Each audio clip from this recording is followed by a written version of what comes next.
মা যখন চালাকি করে পেট থেকে কথা বের করে নেয়। কিরে, কাল রাতে তুই কার সাথে কথা বলছিলি? মা জানলো কি করে? মা কি সব কথাটা শুনে নিল?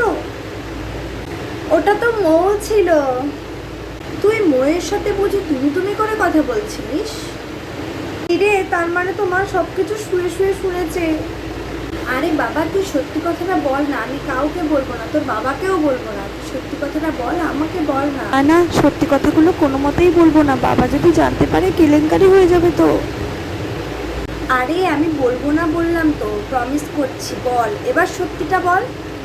আসলে ওটা না আমার রাহুল ছিল, আমি রাহুলকে খুব ভালোবাসি। তুমি কথা বলবে রাহুলের সাথে? দাঁড়াও, কয়টা লাগিয়ে দিচ্ছি। এই নাও, কথা বলো। দাঁড়া, তোর বাবা আসুক, তোর বাবাকে বলছি। শোন, মার মেয়ে কখনো বন্ধু হতে পারে না, বুঝেছিস? ভালো করে পড়াশোনা কর। বাবা রে, আজকে তো আমার মামাকে মেরেই ফেলবে।